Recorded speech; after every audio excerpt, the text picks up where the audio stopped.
Good evening, Mark Spencer with a forecast update for the last day of the year, December 31st, 2025. I hope 2026 is a great year for you as well. We're going to do something a little bit different heading into 2026. It's going to be more of these right here, some videos. Probably starting out in just about a couple of weeks, hopefully to increase a little bit as we go. They'll likely be released in the evening hours, so just keep that in mind. They're going to be on Facebook. They're going to be on our YouTube page as well. So head on over to YouTube, find our channel, and subscribe to it. You'll get a notification every time we post one of these videos. If you're a business owner and you're looking for the next advertising opportunity, contact us. We would love for you to advertise our video. We do get quite a few views on these, so they do pretty well. All right, so what are we looking at here as we ring out 2025 and ring in 2026? Well, the snow's finally going to come to an end. That's great news, especially for some of you in the snow belt who have seen snow for a couple, 3 days or so. And it's been on and off at times, I know, but it's kind of nice for it to come to an end, take a little break from it. It's going to be very cold. We're going to have some frigid wind chills as you head out tomorrow morning. Low single digits, maybe even below zero in a few spots. And it's not going to improve much through the day tomorrow, unfortunately, or much of the weekend. It's going to stay pretty chilly through the weekend. Most places in Ohio will likely not see an above freezing temperature through early next week. Southern Ohio, you got a chance. It's not much above freezing, but you got a chance. The rest of us, locked into that cold here for at least the next several days, unfortunately. Speaking of temperatures, our temperatures at 6 o'clock across the state, generally the upper 20s across northern and eastern Ohio, low 30s elsewhere, a little bit warmer southern Ohio, mid 30s downstate. When you factor in that wind, the wind chills are not very great. We're generally in the mid-teens in northern and eastern Ohio, low 20s elsewhere until you get to southern Ohio when we're in the upper 20s to around 30 or so. The winds will pick up here through the evening, so these wind chills are going to continue to fall.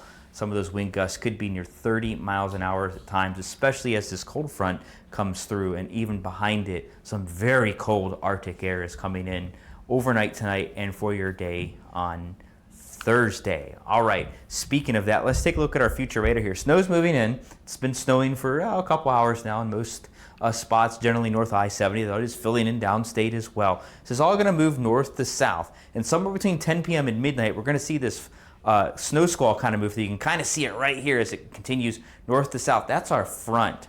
Now, as that snow squall develops and moves from north to south across the state, here's what you could see. It won't be like this everywhere, but here's what you could see.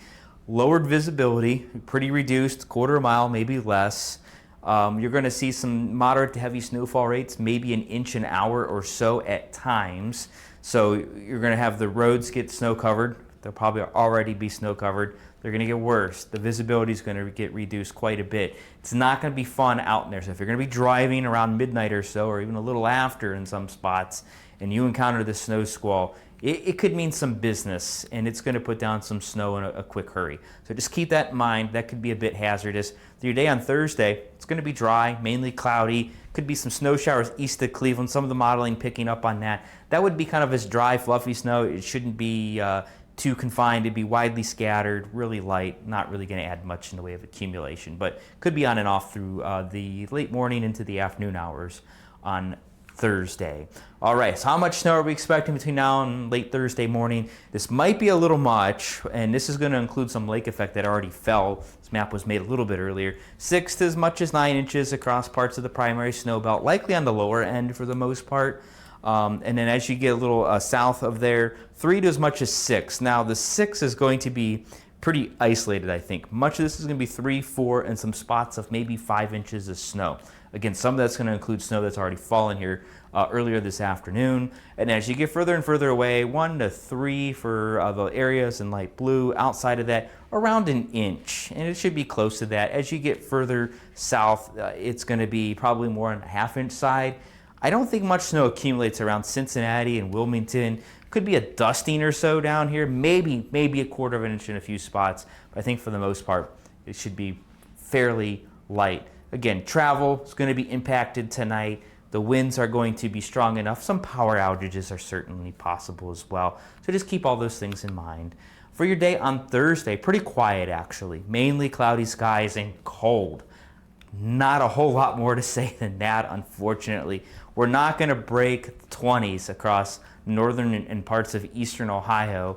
maybe low 20s northwestern Ohio if you're lucky. You want a little bit warmer area, you'll have to get down to central and southern Ohio, low 20s to maybe around 30 or so for the areas along the Ohio River. Overnight lows, we're going to keep the mainly cloudy skies overnight Thursday night. So the overnight lows, as you can see in light blue, they don't go very far below the high for the day, just a few degrees, if that, with the cloud cover in place. Now, what do the next 5 days look like? Let's take a look at your 5-day forecast across the state.